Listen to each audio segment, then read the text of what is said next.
Hello friends, அனைவருக்கும் வணக்கம். நேத்திக்கான எபிசோட்ல மது தங்கச்சி பேரு ஸ்ருதின்னு தப்பா சொல்லிட்டேன். மதுவோட தங்கச்சி பேரு மித்ரா, ஆதியோட தங்கச்சி பேரு தான் ஸ்ருதி. So sorry. வாங்க கதைக்குள்ள போகலாம். என் ஆசை காதலியே எபிசோட் 6. உன் தங்கச்சியோட வாழ்க்கை நல்லா இருக்கணும்னு நீ நினைச்சா நான் சொல்ற கண்டிஷனுக்கு கண்டிப்பா நீ ஒத்துக்கிட்டு தான் ஆகணும். நீ இன்னைக்கு ராத்திரி என் கூட ஒரு நாள் முழுக்க இருந்துதான் ஆகணும். இல்லைனா உன் தங்கச்சியோட வீடியோஸ் எல்லாமே நெட்ல பப்ளிஷ் ஆகிடும். இதனால உன் தங்கச்சி ஜெயிலுக்கு போவா. உன் குடும்பத்துல உள்ள எல்லாருமே தூக்கல தொங்குவாங்க என கௌதம் கூறிய அனைத்து விஷயங்களையும் மது யோசித்து கொண்டே வந்து கொண்டிருந்தாள். ஆதியோ, மது எங்க போன என கத்திக்கொண்டே தேடி அலைந்து கொண்டே இருக்க, அப்போது மது ஆள் நடமாட்டம் இருக்கும் பகுதியில் நுழைந்தவுடன் அவளை பார்த்து விட்டான் ஆதி. வேக வேகமாக அவளின் அருகில் வந்தவன் அவளை பார்த்து, மது சாரி, என்ன மன்னிச்சிடு. நான் ஏதோ ஒரு மூடல தெரியாம அந்த மாதிரி பிஹேவ் பண்ணிட்டேன். நீ தப்பா எடுத்துக்காத என பதட்டமாக கூறினான். தான் செய்த காரியத்தை நினைத்து மது தன்னை தவறாக எடுத்துக்கொண்டு தன் காதலை வேண்டாம் என்று சொல்லிவிடுவாளோ, தன்னை கல்யாணம் பண்ணிக்க சம்மதிக்க மாட்டாளோ என்ற பயமும் ஆதிக்கு இருந்தது. தனது இத்தனை வருட காதலை அவன் துளைக்க மனமில்லாமல் அவளிடம் கெஞ்சிக் கொண்டிருக்க, அவளோ அவனது பேச்சை கவனிக்கவே இல்லை. அவள் மனது முழுக்க கௌதம் கூறிய வார்த்தைகளால் மட்டுமே ஓடிக்கொண்டிருந்தது. உனக்கு இன்னும் 24 hours டைம் தரேன். அதுக்குள்ள நான் சொல்ற கண்டிஷனுக்கு நீ ஒத்துக்கிட்டேன்னா உன் தங்கச்சி வெளியில சந்தோஷமா வாழலாம். இல்லைனா ஜெயில கஷ்டப்பட்டு அவமானப்பட்டுதான் வாழணும் என்ற வார்த்தை அவள் மனதுக்குள் ஓடிக்கொண்டே இருந்தது. தன்னை பழிவாங்குவதற்காக ஒன்றும் தெரியாத தன் தங்கையை பகடைக்காயாக பயன்படுத்தும் கௌதமை நினைக்க நினைக்க அவளுக்கு கோபம் அனலாக ஏறிக்கொண்டே இருந்தது. இவனை போய் தான் எப்படி உருகி உருகி காதலிச்சோம். தன் காதலுக்கு சற்றும் தகுதி இல்லாதவனை நேசித்ததை நினைத்து அவளால் கோபத்தை கட்டுப்படுத்த முடியாமல் அவளது கண்கள் சிவக்க முகத்தில் கோபம் மணலாய் திரித்தது. அவளையே பார்த்து கொண்டிருந்த ஆதி அவள் கோபமாக இருப்பதை பார்த்து தன் மீதுதான் அவள் கோபப்படுகிறாளோ என நினைத்தவன் வேகமாக மீண்டும் அவளின் கைகளை பிடித்து கொண்டு கெஞ்சும் தோணியில், மது பிளீஸ் மன்னிச்சிரு, நான் தெரியாம தப்பு பண்ணிட்டேன். இந்த மாதிரி இனிமே உன்கிட்ட நடந்துக்கவே மாட்டேன். என்னை மன்னிச்சிடு ப்ளீஸ், என்னை தப்பா நினைக்காத என அவன் பேசிக்கொண்டே இருந்தான். ஆனால் அவளோ அவனை சற்றும் கவனிக்கவில்லை. அவள் இந்த உலகத்திலேயே இல்லை என்பதை உணர்ந்தவன் அவளது கைகளை பிடித்து உழுக்க, மது நான் சொல்றதை கேட்குதா இல்லையா என சத்தமாக அழைத்தான். அப்பொழுதுதான் சுயநினைவுக்கு வந்தவள் போல என சுற்றுமுற்றும் பார்த்து விட்டு பின் ஆதியிடம், என்ன ஆதி, எதுக்கு கூப்பிட்ட என்று புரியாமல் கேட்டாள்.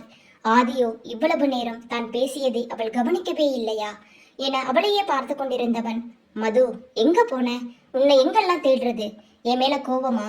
நான் உன்கிட்ட அப்படி நடந்துகிட்டதுக்கு சாரி மது, நான் தெரியாம அந்த மாதிரி பண்ணிட்டேன். இனிமே உன்கிட்ட அந்த மாதிரி நான் நடந்துக்க மாட்டேன் என நம்பு பிளீஸ் என அவன் பாவமாக கூற, அவளுக்கோ என்ன பதில் சொல்வது என்று தெரியாமல் சற்று தடுமாறியவள், ஆதி ப்ளீஸ், இதை பத்தி நாம அப்புறம் பேசிக்கலாம் என கூறிவிட அவளை புரிந்து கொண்டவன் அவள் ஏதோ குழப்பத்தில் இருக்கிறாள் என புரிந்தவனாக, ஓகே நாம அப்புறம் இதை பத்தி பேசிக்கலாம் என அவளை அழைத்து கொண்டு தன் குடும்பத்தாரிடம் சென்றான். அங்கே தன் தங்கை மித்ரா அனைவரிடமும் சந்தோஷமாக பேசி சிரித்து விளையாடி கொண்டிருந்தாள். அவளை பார்த்த மதுவுக்கு மிகவும் கவலையாக இருந்தது. ரெக்கை விரித்து இன்னும் வானில் பறக்காத தன் செல்ல தங்கையை அந்த கௌதம்மாள் ஜெயிலுக்கு செல்ல நேரிட்டாள். அவளது வாழ்க்கை என்னவாகும் என நினைத்து பார்க்கவே அவளுக்கு உடம்பெல்லாம் நடுங்க ஆரம்பித்து விட்டது. அவள் தன் மனதிற்குள்ளேயே, இல்ல அவ ஜெயிலுக்கு போக கூடாது, அவ ஜெயிலுக்கு போனா தன் மொத்த குடும்பமும் அவமானத்துல தலை குனியும், மேலும் அம்மா அப்பாவுக்கு கஷ்டமா இருக்கும். ஏற்கனவே ஒரு குழந்தையை அவர்கள் இழந்து விட்டார்கள், இந்த குழந்தையும் அவர்கள் இழந்துவிடக் கூடாது என நினைத்த மது எப்பேற்பட்டாவது மித்ராவை அந்த கௌதமோட பிடியிலிருந்து மீட்டாக வேண்டும். இந்த விஷயத்தை தன் குடும்பத்தாரிடம் கூறலாம் என யோசித்தவள் அடுத்த நொடியே அவர்கள் இருக்கும் சந்தோஷ மனநிலையை கெடுக்க மனம் வரவில்லை. ஒருவேளை இந்த பிரச்சனையை அவர்களிடம் சொன்னால் கௌதம் கூறியது போல அந்த வீடியோவை வெளியிட்டு விடுவான். அதன் பின்னால் தன்னால் ஒன்றும் செய்ய முடியாது.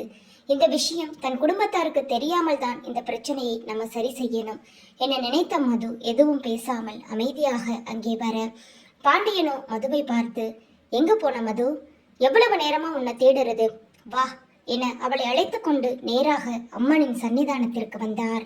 அங்கே பூசாரி ரெடியாக நிச்சயதார்த்தத்திற்கு எல்லா வேலையும் செய்திருக்க அதை பார்த்த மொத்த குடும்பமும் அதிர்ச்சியாகினர். பாண்டியன் கம்பீரமான குரலில் தன் குடும்பத்தாரை பார்த்து, இன்னைக்கு மதுவுக்கும் ஆதிக்கும் நிச்சயதார்த்தம் பண்ணலாம்னு நான் முடிவு பண்ணியிருக்கேன்.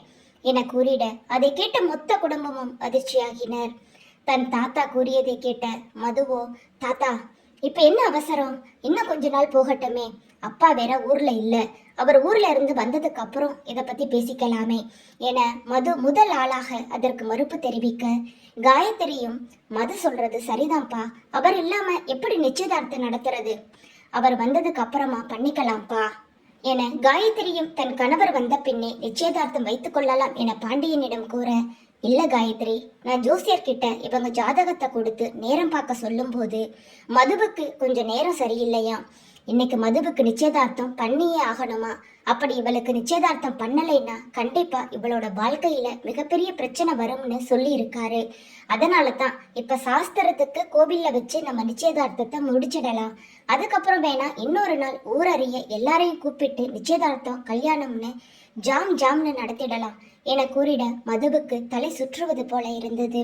நேற்றுதான் ஆதியிடம் தன் காதலை ஒத்துக்கொண்டோம், ஆனால் இன்று நிச்சயதார்த்தமா என நினைத்து அவள் கவலையாக இருக்க, காயத்ரியோ தன் அப்பா பாண்டியன் கூறிய வார்த்தையை கேட்டு, என்னப்பா சொல்றீங்க, மதுவுக்கு ஆபத்தா என கவலையாக கேட்டார். ஆமாமா, நிச்சயதார்த்தம் பண்ணிட்டோம்னா அவளுக்கு எந்த ஆபத்தும் வராதுன்னு ஜோசியர் சொல்லி இருக்காரு. ஆதியோட நேரப்படி அவ மதுவுக்கு வரவேண்டிய எல்லா ஆபத்துக்கும் ஒரு கவசமா இருந்து அவளை பாதுகாப்பான்னு ஜோசியர் சொல்லி இருக்காரு. அதனால தான் நான் உடனடியா இந்த நிச்சயதார்த்தத்தை ஏற்பாடு பண்ணினேன். சின்ன வயசுலயே முடிவு பண்ணினது தானே காயத்ரி, மதுவுக்கு ஆதிதான்னு. இப்ப நிச்சயதார்த்தம் பண்ணா என்ன, எப்ப பண்ணா என்ன, என்னைக்கா இருந்தாலும் மதுவுக்கு ஆதிதானே, அதனால இப்போதைக்கு சும்மா சம்பிரதாயத்துக்காக நிச்சயதார்த்தத்தை பண்ணிக்கலாம் என்றார். அங்கிருக்கும் அனைவருக்குமே அந்த ஜோசியர் கூறிய வார்த்தையில் நம்பிக்கை கொண்டனர். ஏனெனில் அந்த ஜோசியர் தான் இவ்வளவு நாளாக பாண்டியன் குடும்பத்தில் இருக்கும் நல்லது கெட்டதுகளை எல்லாம் கணித்து சொல்பவர். பரம்பரையாக அவர் கணித்த வாக்கு என்றுமே பொய்யாகாமல் இருக்க, அதனாலேயே அவர்களும் அந்த நிச்சயத்திற்கு ஒப்புக்கொள்ள, சரிப்பா அப்புறம் உங்க இஷ்டம் என அரைக்குறை மனதோடு காயத்ரி ஒத்துக்கொண்டார். அதை கேட்ட மதுவுக்கு அதிர்ச்சியாக இருந்தது. தனக்கு இன்றைய நாளே சரியில்லை, காலையிலிருந்து எல்லாமே தவறாக நடந்து கொண்டிருக்கிறது. முதலில் கௌதமை பார்த்தது, அவன் கூறிய வார்த்தை என அனைத்தையும் நினைத்த மதுவுக்கு கவலையாகவும் யோசனையாகவும் இருந்தது. ஆனால் இதையெல்லாம் கேட்டுக்கொண்டிருந்த ஆதி மகிழ்ச்சி கடலில் நீந்தி கொண்டிருந்தான். தான் சிறு வயதில் இருந்து காதலித்த பெண்ணை இன்று நிச்சயம் செய்ய போகிறோம் என சந்தோஷத்தில் அவன் வானத்துக்கும் பூமிக்கும் பறக்காத குறையாக மிதந்து கொண்டு மதுவை காதல் பார்வை பார்த்தான். மதுவுக்கு இந்த நிச்சயதார்த்தத்தில் சிறிதும் விருப்பமில்லை. அம்மனின் சன்னிதானத்தில் இருந்தபடியே அம்பாளை பார்த்து, அம்மா என்னை சுத்தி ஏகப்பட்ட பிரச்சனை இருக்கு, எனக்கு என்ன பண்றதுன்னே தெரியல, நீதான் எனக்கு ஒரு நல்ல வழியை காட்டணும், இந்த பிரச்சனையிலிருந்து விடுபட்டு எங்க குடும்பம் நான் நிம்மதியா வாழ்றதுக்கு நீதாம அருள் புரியணும் என அவள் வேண்டிக் கொண்டே கண்களை திறக்க, தூரத்தில் இருந்தபடியே மதுவையே தான் கௌதம் பார்த்து கொண்டிருந்தான். அவளோ எதிர்ச்சியாக திரும்ப அங்கே தூரத்தில் கௌதம் இருப்பதை பார்த்த மதுவுக்கு மீண்டும் பயம் தொற்றிக்கொள்ள, அவள் பயத்துடனே திரும்பி மித்ராவை பார்த்தாள்.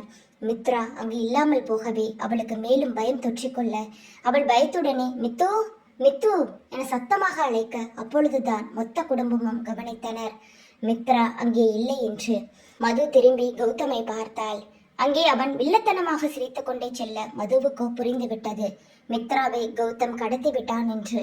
மொத்த குடும்பமும் மித்ராவை தேடிச் செல்ல மதுவு கௌதம் சென்ற திசையை பார்த்து ஓட ஆரம்பித்தாள். அவர்கள் மித்ராவை தேடும் கவனத்தில் மதுவை கவனிக்காமல் விட்டுவிட மது வேகமாக கௌதமை துரத்தி கொண்டே வந்தாள். தன் பின்னால் வரும் மதுவை உணர்ந்த கௌதமோ நக்கலாக சிரித்து கொண்டே, வாடி வா, எனக்கு எந்த பதிலும் சொல்லாம அங்க சந்தோஷமா நிச்சயதார்த்தம் பண்ணிக்க போறியா, அதுக்கு தாண்டி வச்ச ஆப்பு, இன்னைக்கு உனக்கு நிச்சயதார்த்தம் எப்படி நடக்குதுன்னு நானும் பாக்குறேன் என கூறியபடியே கௌதம் அங்கிருந்து வேகமாக நடந்து கொண்டிருந்தவன் ஓட ஆரம்பித்தான். அதை பார்த்த மதுவோ மேலும் பதட்டமடைய ஆரம்பித்தாள். உடனே அவளும் ஓட்டத்தை எடுக்க இருவரும் அந்த இடத்தில் ஓடிப்பிடித்து விளையாடுவது போல ஓடினர். கௌதமோ வேகமாக ஓட மதுவும் அவனின் பின்னால் வேகமாக ஓடினாள். வேகமாக ஓடியவன் ஆள் நடமாட்டமில்லாத பகுதிக்குள் சென்றான். அதை உணராத மது அவனின் பிடியிலேயே குறியாக இருக்க அதை கவனிக்காமல் அவனை கிட்டத்தட்ட நெருங்கிவிட்டாள். அப்பொழுது கௌதமோ சிரித்து கொண்டே திரும்பி, என்ன மது இப்படி வந்து மாட்டிக்கிட்டியே என அவன் வில்லத்தனமாக சிரிக்க, அப்பொழுதுதான் உணர்ந்தாள் தான் அவனிடம் சிக்கிக் கொண்டோமே என்று. அவள் பதட்டத்தில், மித்ரா எங்கடா என மூச்சு வாங்க கோர, மித்ராவா யாரு, ஆமா அவ உன் தங்கச்சி தானே, என்கிட்ட வந்து கேட்டா எனக்கு என்ன தெரியும், எனக்கெல்லாம் எதுவும் தெரியாதுப்பா என தன் கைகளை விரித்தபடி கௌதம் கூற, கௌதம் வேணாம், விளையாடாத. என் தங்கச்சி இங்க, மரியாதையா உண்மையை சொல்லிடு, இல்லைன்னா அவ்வளவுதான். என் தங்கச்சிக்கு மட்டும் ஏதாவது ஆச்சு, கண்டிப்பா நான் உன்னை சும்மா விட மாட்டேன் என அவள் விரலை நீட்டி எச்சரிக்க, அவனும் அவள் பேசுவதை பார்த்து சிரித்து கொண்டே, என்ன மது, உன்கிட்ட நான் விளையாடுவேனா? சத்தியமா மித்ரா என்கிட்ட இல்ல என அப்பாவியாக கூறிக்கொண்டு வந்தவன் முகத்தில் புன்னகை மறைந்து வில்லத்தனம் எட்டி பார்க்க, மித்ரா என நிதானமாக ஆரம்பித்தவன், என்கிட்ட இல்ல, என் தம்பி கிட்டதான் இருக்கா என்றான். அதை கேட்ட மதுவின் முகத்தில் மேலும் பயம் தொற்றிக்கொள்ள முகம் முழுவதும் வேர்த்து கொட்ட ஆரம்பித்தது. அவளை பார்த்தவன் வன்மமாக சிரித்து, இப்போ நான் சொல்றத செய்யல, உனக்கு உன் தங்கச்சி கிடைக்க மாட்டா என அவன் கூற, கண்களில் கோபம் தெறிக்க அவளோ அவனை பார்த்து, என் தங்கச்சிக்கு மட்டும் ஏதாவது ஆச்சு அவ்வளவுதான் என அவள் மீண்டும் பழைய பாட்டை பாட, ஏய் அந்த பழைய பாட்டை நிறுத்தடி. நான் உனக்கு எதுக்கு 24 hours டைம் கொடுத்தேன்னு நினைச்சிட்டு இருக்க? நீ டிசிஷன் எடுக்கிறதுக்காகவா? அந்த ஈர வெங்காயத்துக்கு எல்லாம் கிடையாது. இந்த 24 மணி நேரமும் நான் உனக்கு கொடுத்த கெடுவை நினைச்சு என்ன முடிவெடுக்கிறதுன்னு பயந்து மூளை குழம்பி குழம்பி அப்படியே சாகணும்னு தான் கொடுத்தேன். ஆனா நீ என்னடானா சந்தோஷமா அவன் கூட என்கேஜ்மெண்ட்டுக்கு ரெடி ஆகிட்டு இருக்க. உனக்கு எவ்வளவு திமிர் இருக்கணும் என கண்களில் கோபத்தோடு அவனின் கைகளை முறுக்கிக் கொண்டே அவளை நெருங்கினான். கௌதமை பார்க்க அவளுக்கு பயமாக இருந்தது. உன்னெல்லாம் இப்பவே இங்க கொண்டு போட்டா கூட யாரும் என்னை எதுவும் கேட்க முடியாது. ஆனா நீ சட்டுன்னு சாகக்கூடாது மது, துடிச்சு சாகணும். நான் பட்ட வேதனைய நீ படணும். அதுக்காகத்தான் நான் உனக்கு டைம் கொடுத்தேன். ஆனா நீ என் பேச்ச கேட்கவே இல்லை. நான் உன் கூட ஒரு நாள் இருந்தா போதும்னு சொன்னேன் இல்ல, இப்போ நான் என் முடிவை மாத்திக்கிட்டேன். உன்னையெல்லாம் ஒரு நாள் வச்சு நரகத்தை காட்ட முடியாதுடி. தினமும் உன்னை என் கூட வச்சு கொஞ்சம் கொஞ்சமா நரகத்தை காட்டணும்னு ஆசைப்படுறேன். அதுக்கு நம்ம 2 பேரும் கல்யாணம் பண்ணிக்கணும். நீ லீகலா என் மனைவியா என் கூட இருக்கும்போது தான் உன்னை நான் என்ன பண்ணாலும் எவனாலும் கேட்க முடியாதுடி. அதுக்காகவே நீ என்ன இப்பவே கல்யாணம் பண்ணிக்கிற. ஒருவேளை நீ முடியாதுன்னு சொன்னா நான் உனக்கு ஒன்றும் கம்பல்லாம் பண்ண மாட்டேன். நீ தாராளமா இங்க இருந்து போலாம். ஆனா உனக்கு உன் தங்கச்சி இருந்தாங்கிறத மட்டும் மறந்துடு. அவ்வளவுதான், சிம்பிள் என அவன் நக்கலாக கூறிக்கொண்டே அவளிடமிருந்து விலகி சென்று நின்று கொண்டான். அவளுக்கு கண்கள் எல்லாம் கலங்கியது. உனக்கு நான் அப்படி என்னடா பாவம் பண்ணேன்? நீ தான் எனக்கு துரோகம் பண்ணி இருக்க. நியாயப்படி பார்த்தா நான் தான் உன் மேல அவ்வளோ கோபப்படணும். நீ என்னடானா என் தங்கச்சியை பிடிச்சு வச்சுக்கிட்டு என்னை இப்படி டார்ச்சர் பண்ற. உன்னை காதலிச்சதை தவிர நான் வேற என்னடா பாவம் பண்ணேன் என அவள் ஆற்றாமையுடன் கேட்க, என்ன பாவம் பண்ணுனியாவா? நீ சொன்ன ஒரு வார்த்தையால என் 10 வருஷ வாழ்க்கை இல்லாம போயிடுச்சு. எங்க அப்பாவும் இல்லாம போயிட்டாங்க. அதுக்கு என்ன பதில் சொல்ற? நான் உங்க அண்ணனை கொன்னேன்னு உனக்கு தெரியுமாடி? தெரியுமா என கூறியவன் நேராக அவளின் கழுத்தை நெரிக்க, அவள் கண்கள் எல்லாம் மேலே சுருகி கண்களில் இருந்து தாரை தாரையாக கண்ணீர் வந்து கொண்டே இருக்க, எங்க அப்பா இப்படி செத்தாருன்னு தெரியுமாடி? புள்ளைய பார்க்க முடியாம வேதனையில நொந்து அவமானப்பட்டு செத்தாரடி. ஜெயில் வார்டன் எங்க அப்பாவை அடிச்சு துரத்துனான் என் கண்ணு முன்னாடி. எங்க அப்பாவை ஒருத்தன் அடிக்கிறான், என்னால ஒன்றும் செய்ய முடியல. இந்த 10 வருஷம் உசுரை பிடிச்சுக்கிட்டு கையில வச்சுக்கிட்டு எதுக்கு வாழ்ந்தேன் தெரியுமா? உன் குடும்பத்தை மொத்தமா அழிக்கிறதுக்காகத்தான். உங்க வீட்டுல இருக்கிறவங்களை நீ படுற வேதனைய பார்த்து துடிக்க வைக்கிறேன்டி என கூறி அவளை தன்னிடமிருந்து தள்ளிவிட அவள் தரையில் விழுந்து கதறி அழுக ஆரம்பித்து விட்டாள். அவளால் இதை சற்றும் ஏற்றுக்கொள்ள முடியவில்லை. தன் குடும்பத்தை அவன் பழிவாங்குவதற்காக தன்னை பகடைக்காயாக பயன்படுத்திக் கொள்கிறானே என நினைத்து அவளுக்கு உள்ளூர வருத்தம் ஏற்பட்டது. அவள் கண்ணீருடனே அவனின் கால்களை பிடித்து கொண்டு, கௌதம் ப்ளீஸ், நீ என் அண்ணனை கொன்னேன்ற கோபத்துல தான் போலீஸ்ல சொன்னேன். உன்னை பழிவாங்கணும்னு நினைச்செல்லாம் அப்படி பண்ணல என அவள் கெஞ்சுதலாக கூற, இப்பையும் நீ என்ன நம்பலல்ல, சி போடி என கூறி அவளை தன் காலால் எட்டி உதைத்தான். அவள் தரையில் விழுந்து அழுது கொண்டே இருக்க, உனக்கு உன் தங்கச்சி வேணும்னா நான் சொல்றத செய், இல்லையா தாராளமா போவாங்க. எனக்கு அதை பத்தி கவலையே கிடையாது. உன்னையும் உன் குடும்பத்தையும் பழி வாங்கறதுக்கு எனக்கு உன் தங்கச்சியே போதும். என்ன சின்ன குழந்தையா இருக்காளே பாவம் அப்படின்னு இறக்கப்பட்டேன். ஆனா நீயும் உன் தங்கச்சி மேல இறக்கப்படாத போது நான் ஏன் இறக்கப்படணும்? அவளை வச்சே நான் என் கேம் ஆடுறேன் என கௌதம் சொல்லவே அவ்வளோ வேகமாக, வேணாம் கௌதம், ப்ளீஸ் ப்ளீஸ், உன்னை கையெடுத்து கெஞ்சி கேட்கறேன், என் தங்கச்சியை விட்டுரு, அவ சின்ன குழந்தை, உனக்கு என்ன டார்ச்சர் பண்ணணும் அவ்வளவுதானே, நான் உன் கூட ஒரு நாள் இருக்க ஒத்துக்கிறேன், ஆனா என் தங்கச்சியை மட்டும் விட்டுரு ப்ளீஸ் என கண்களை துடைத்து கொண்டே வேகமாக எழுந்து நின்றவள் தான் கூறிய வார்த்தையை நினைத்து அவமானத்தால் கூசி போய் புழுவை போல் துடித்தாள். அவனோ நக்கலாக சிரித்து கொண்டே, என்ன திடீர்னு தங்கச்சி மேல பாசம் அப்படி பொத்துக்கிட்டு வருது, நீ என் கூட ஒரு நாள் ஸ்டே பண்ணனா அப்போ உன் லவ்வர் ஆதி என்னம்மா பண்ணுமா என மதுவை வெறுப்பேற்றுவதற்காக கௌதம் கூற, அவளுக்கு கௌதமை இப்பொழுதே கொல்ல வேண்டும் என்பது போல இருந்தது. ஆனால் தன் தங்கை அவன் கையில் இருப்பதினால் பல்லை கடித்து கொண்டு அவள் நின்றிருக்க, கேட்ட கேள்விக்கு பதில் இன்னும் வரலையே, என்ன பண்ணுவா என அவள் காதுகளிடம் தன் உதட்டை கொண்டு போக மனசு உடைந்து போய் ரொம்ப வருத்தப்பட்டு துடிதுடிச்சு போயிடுவான் என உதடுகள் துடிக்க திணறி கூறினாள். எனக்கு தெரியும் ஆதி சாகர மாதிரி அப்படியே துடிதுடிச்சு வருத்தப்படுவான் இல்ல, நீ என் கூட ஒரு நாள் படுத்தினா சரி, நீ என் கூட ஒரு நாள் படுத்தாலே அவன் எப்படி வருத்தப்படுவான்னா, நீ தினமும் என் கூட படுப்ப, அதுவும் என் பொண்டாட்டியா படுப்பேன்னு தெரியும் போது அவன் எப்படி துடிதுடிப்பான். ஐயோ, நம்ம இத்தனை வருஷம் காதலிச்ச பொண்ணு நம்மளை விட்டுட்டு தான் எதிரிய கல்யாணம் பண்ணிக்கிட்டாளேன்னு நினைச்சு அப்படியே செத்திட மாட்டான், அவன் சாகணும், எனக்கு அதுதான் வேணும் என கிட்டத்தட்ட சைக்கோ போலவே கௌதம் பிஹேவ் செய்ய அதை பார்த்த மதுவுக்கு பயமாக இருந்தது. மெல்லிய இதயம் கொண்ட கௌதம் என்று சைக்கோ போல பிஹேவ் செய்வது அவளால் தாங்கிக் கொள்ளவே முடியவில்லை. அவளோ கண்ணீருடன் கௌதமை பார்க்க, என்ன அப்படி பார்க்கற, எப்படி இருந்தவன் எப்படி ஆயிட்டேன்னு பாக்குறியா, என்ன மாத்தினது நீங்க தானே, நீயும் உன் குடும்பமும் தானடி, என்ன சும்மாவா விட்டீங்க, எங்க அப்பாவோட முகத்தை கூட கடைசியா பார்க்க முடியாத அளவுக்கு டார்ச்சர் பண்ணீங்களே, அதுக்கெல்லாம் திருப்பி தர வேணாமா என கண்களில் கௌதம் பழி உணர்ச்சியுடன் கூற, அவளுக்கு அதை கேட்டு குழப்பமாக இருந்தது. தன் குடும்பம் இவனுக்கு என்ன துரோகம் செய்தது, இவன் அப்பாவோட சாவுக்கு தன் குடும்பம் எப்படி காரணம் என்று தெரியாமல் அவள் குழப்பமாய் நின்றிருக்க, உனக்கு 10 நிமிஷம் டைம் தரேன், இதுவும் உன்னை நான் காதலிச்சேன்னு ஒரே காரணத்துக்காக மட்டும்தான், நீ என்ன கல்யாணம் பண்ணிக்கிட்டு நரக வாழ்க்கையை அனுபவிக்க உனக்கு சம்மதமா இல்லையான்னு யோசி பார்க்கலாம், உனக்கு உன் வாழ்க்கை முக்கியமா இல்ல உன் தங்கச்சி வாழ்க்கை முக்கியமா என கூறி அவளை தனிமையாக விட்டுவிட்டு அவன் ஓரமாக சென்று தன் கோபத்தை எல்லாம் அருகில் இருக்கும் மரத்தின் மீது காட்டினான். கைகளை மடக்கி வேகமாக அந்த மரத்தை கொத்த அவனுக்குள் இருந்த கோபம் அந்த மரத்தின் அசைவிலேயே தெரிந்தது.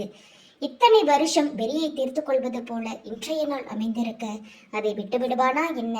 கௌதம் திரும்பி மதுவை வெறித்து பார்த்தபடியே, இன்னையிலிருந்து உன் கவுண்டம் ஸ்டார்ட், நீ படுற வேதனையில உங்க அப்பனும் அந்த ஆதியும் துடிக்கணும், அவங்க 2 பேரும் எனக்கு பண்ணின காரியத்துக்கு நான் சும்மாவே விட மாட்டேன்டி என அவன் பழி உணர்வோடு கூற, அங்கே மது என்ன முடிவெடுப்பது என தெரியாமல் தவித்து கொண்டிருக்க, ஒரு பக்கம் தன் வாழ்க்கை, இன்னொரு பக்கம் தங்கை, இதுக்கு நடுவில் தன் குடும்பம் என அனைத்தையும் யோசித்தவளுக்கு என்ன செய்வதென்று தெரியாமல் தலையில் கை வைத்து அழுக ஆரம்பித்து விட்டாள். அதை பார்த்த கௌதமுக்கு சந்தோஷமாக இருந்தது. என்ன மது, முடிவெடுத்துட்டியா இல்ல நான் முடிவெடுக்கட்டா என கேட்க, அவளுக்கு வேறு வழி இல்லை. தன் தங்கையின் வாழ்வுக்காக தான் நரக குழியில் இறங்க தயாரானாள். நான் உன்னை கல்யாணம் பண்ணிக்கிறேன் கௌதம், ஆனா என் தங்கச்சிக்கு எந்த ஆபத்தும் வராதுன்னு நீ எனக்கு உறுதியளிக்கணும் என்றாள்.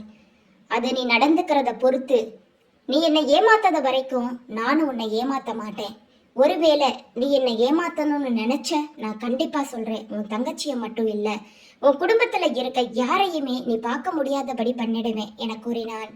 கௌதம் கூறியபடியே ஒரு வழியாக கௌதமை கல்யாணம் செய்வதற்கு மது ஒத்துக்கொண்டாள். இனி அவள் வாழ்க்கையில் என்ன நடக்கப் போகிறது என்பதை பொறுத்திருந்து பார்ப்போம். இக்கதையை தொடர்ந்து பார்க்க இந்த சேனலை சப்ஸ்கிரைப் பண்ணிக்கோங்க. இந்த வீடியோ பிடிச்சிருந்தா லைக் பண்ணுங்க. Thank you friends.